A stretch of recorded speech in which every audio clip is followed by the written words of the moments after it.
Motherfucking mini episode. Mini episode.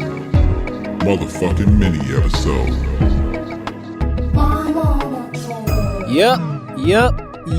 There it is. There it is, ladies and gentlemen. Welcome to another phenomenal episode of My Mama Told Me, the podcast where we dive deep into the pockets of black conspiracy theories, and we finally work to prove the theories that you, the listeners, have at home. Y'all keep listening.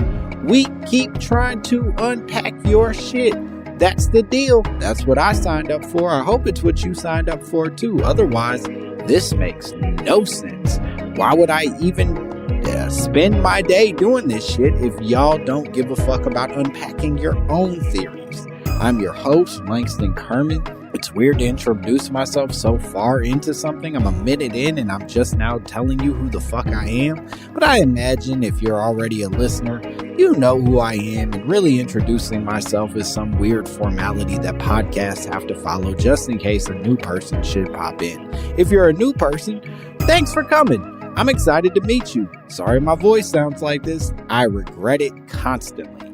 Anyway, today we have a fun one. We have a really fun, a very contemporary one. This one feels like it's going to be for the youth. You know what I mean? Like a very of now sort of conspiracy theory that truly I would never have given a fuck about were it not sent to me by a gentleman named Will. A dude named Will out of Pittsburgh sent me a message. He did not want to share his voice, which probably was a smart move. He sent me an email where he said, and I want to read you the subject of the email. The subject of the email says, "Cops, ? At Justin LaBoy, ? BLM, ? And then he goes into it and he says, "Peace, Lord. It's Will hitting you from Pittsburgh, and my mama told me Justin LaBoy was a FOP plant designed to take focus away from George Floyd and the BLM movement.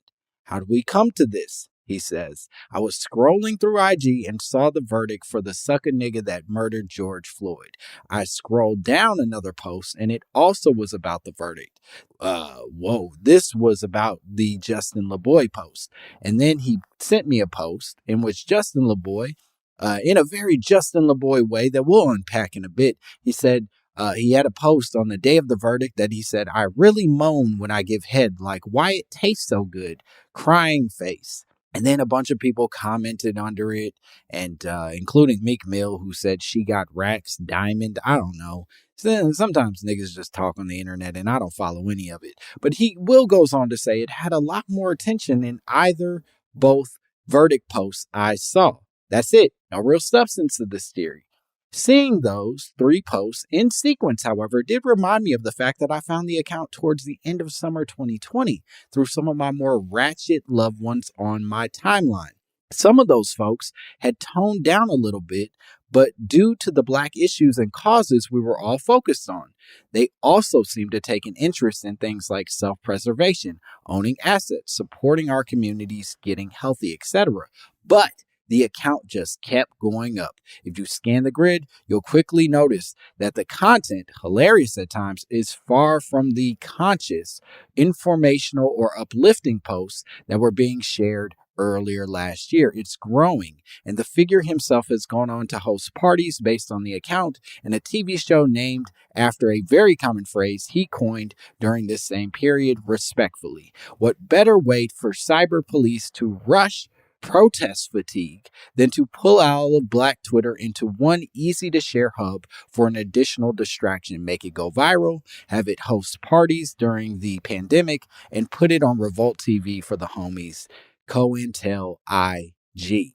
P.S. He is also kind of to blame for Saweetie losing her Bentley." And then he ends it. And there's a lot to unpack here. First of all, thank you, Will, for sending me this. Again, I didn't give a fuck about what a Justin LaBoy was before this moment. I had worked very hard never to learn anything about Justin LaBoy or what he possibly could be contributing to the planet. And as it turns out, in doing a fair amount of research on Justin LaBoy, watching a ton of videos and reading up on his work, he doesn't offer much to the planet at all. And I was right to ignore this. And frankly, Will, I didn't need you to bring this to my attention. So fuck you a little bit, but thank you again. I'm glad you're a listener, and I'm glad you have some pretty deep thoughts on what Justin LaBoy and people like him have going on. Now, to the question for our listeners who are less familiar with Justin LaBoy, I want to dig in. I want to give you a little bit of information about who he is. The best way to start in breaking down Justin LaBoy is basically to explain that he is a media personality who became famous for linking up with Justin Combs, who's Diddy's son, Albie Shore's regret, I guess, to produce something. They produced something called Demon Time, which was an Instagram and IG Live sort of event that he would host regularly, and a chance for strippers and sex workers and thick-ass teachers sometimes to make money dancing during the pandemic. So everybody is unable to go to their usual places where they pop pussy, and instead they popped pussy on Instagram Live. It's not a bad idea. And then eventually Instagram got involved and said, hey, you can't pop pussy here. And then they took that over to OnlyFans, and then Beyonce sung about it, and it sort of solidified Justin LaBoy as a figure that's never going to leave our lives. He says that he is the king of toxic. He says that an adult man calls himself the king of toxic, despite looking like a grown-ass cinnamon Teddy Graham. You know what I mean? Just looks like a scrumptious Teddy Graham, but he says he's the king of toxic. And his most famous toxic effort came when he interviewed Saweetie on his Revolt TV talk show called Respectfully Justin, where he asked her a number of probing questions about her relationship and sex life that some argue, some like Will, argue eventually led to her split with Quavo and her losing that Bentley. Now, all of this Justin LaBoy stuff really reminds me of a thing that I think a lot of light-skinned men sort of suffer from. The Justin LaBoy types often suffer from, which is this desperate need to convince people that you're a real nigga. You know what I mean? He desperately wants us to believe that he, Justin LaBoy, is a real nigga, even though you can clearly tell he brushes his baby hairs with a toothbrush. Like it's a man who wants to be more of a man and prove he's a man, but the way he wants to be a man is to do these slightly sort of like non-traditionally heteronormative things, like being petty with rappers' girlfriends. It's all very strange and unhealthy, and it's led us to, I guess, a political figure, or socio-political figure, popular figure who has a fair amount of influence. He has damn near 4 million followers on Instagram. So this dude ain't going nowhere. Now, an interesting little tidbit about Justin LaBoy is he's actually a former professional basketball player.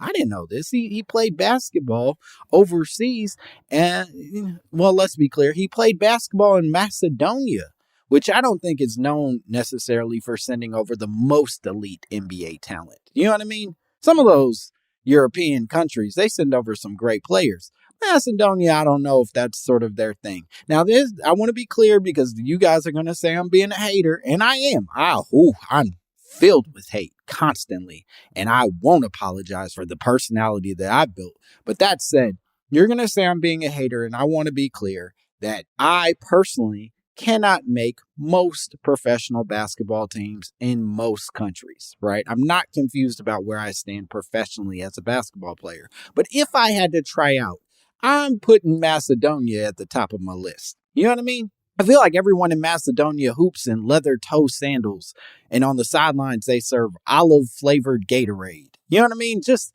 a thicker, olivier Gatorade for people that just love Macedonian culture and Mediterranean foods. That's the vibe I get from Macedonia. And all of this setup about Justin LaBoy and Macedonia really takes us to a much more important issue. The larger issue and question at hand that Will served us. Is there a chance that Justin LaBoy is a plant for the fraternal order of the police to distract us from our racial uprising? And there is, in relation to this question, because there's no way we can prove whether or not Justin LaBoy is working with the police. Is he built like a police officer? A little bit. Where they're like kind of buff and kind of chubby at the same time. He's got that vibe. But that doesn't necessarily prove that you're a police supporter or a police collaborator. It just means maybe you got to tweak your diet a little bit. And all the sexy ladies who are sitting down on this couch to talk to him about messy shit probably aren't helping him feel any less confident. So he'll get chubbier and eventually we'll forget who he is. But that's neither here nor there.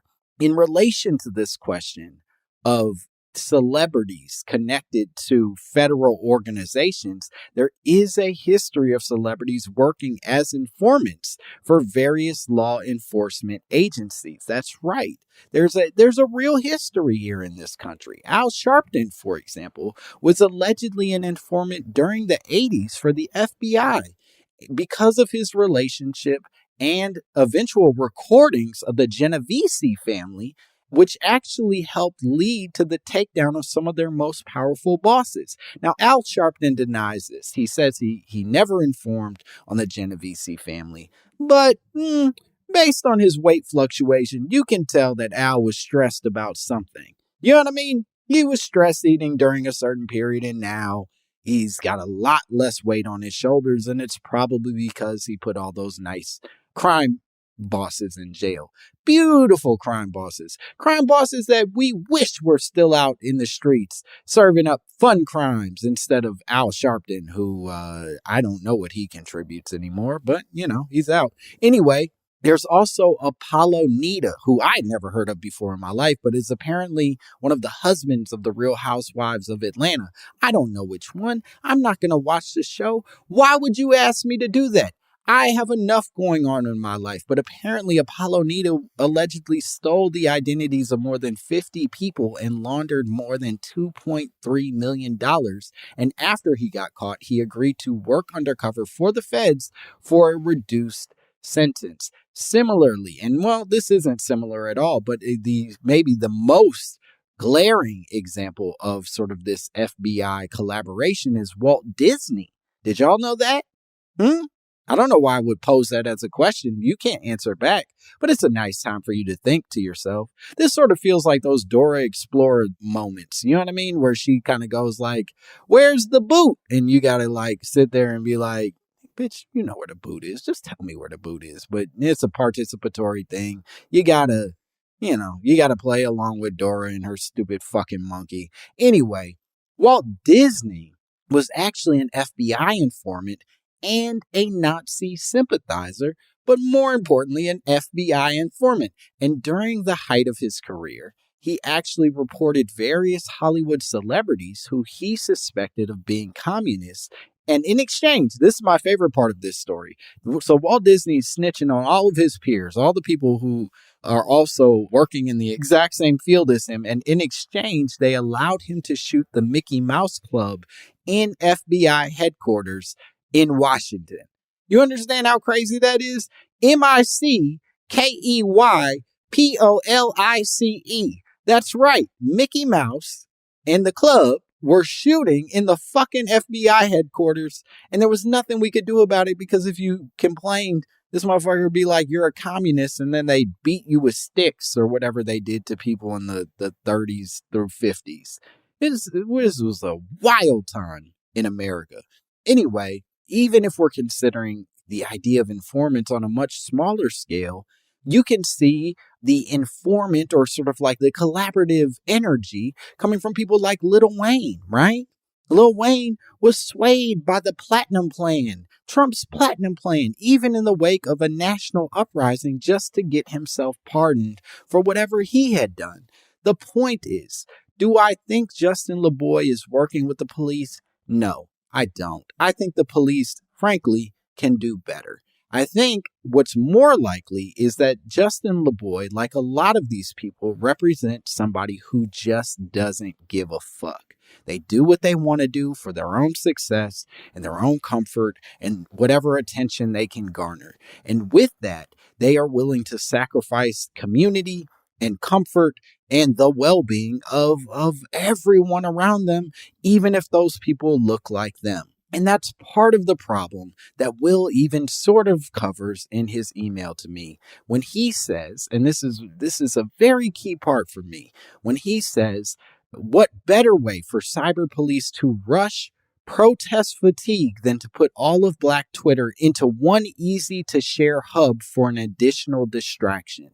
The fact that Black Twitter falls into a singular category is an intentional move on the part of some of these media outlets. Even just the government as a whole, they want us to exist as a single body, even though a lot of us don't intend to work for the greater good of that single body. And we, like fools, keep following this trend of like wanting to focus on a single Black narrative when the single Black narrative doesn't exist. It's a gross little cycle that they put us through. And people like Justin LaBoy are just another example of a motherfucker that I would never vibe with a day in my life if I met him on the street, but somehow I'm meant to have a connection with simply because we're Black. I don't know what the answer to this is, but I know Justin LaBoy, if he gets pulled over, the police will beat the shit out of him, because I've watched his talk show. His personality stinks. So with that, I don't know. Stop worrying so much about the connectivity of Black people and just worry about being kind to you and yours. You know what I mean? Just build community that matters to you, not just because somebody looks kind of similar. Because me and Justin LaBoy, we look pretty close, and I don't care for that at all. Anyway, that's everything that I wanted to say. If there's a person that you want me to burn bridges with, some celebrity that you want me to ice on my much less successful show, then please send me a message at mymommapod@gmail.com. We would love to hear from you, your conspiracy theories, your thoughts, your drops. I am getting lonely and I need to hear your sweet, sweet voices. Also, and I've been pretty reasonable about this. For the past year, I've been real cool. At the end of episodes, I say, please, will you subscribe? Please, it would mean the world to me if you would write a review. But you know what? It's been almost a year, and fuck that. Fuck that, you pieces of shit. You better subscribe. Press the subscribe button right now or I'll beat your knees. Or I'll beat your knees in front of your grandmother. You hear me, you piece of shit? Subscribe to the podcast. Subscribe and then write a nice review. You garbage fuck. I'll bite your nose. You hear me? I'll bite your fucking nose. Okay. I hope you learned your lesson. I'll miss you. Bye. Motherfucking mini episode. Motherfucking mini episode. Motherfucking mini episode. Motherfucking mini episode.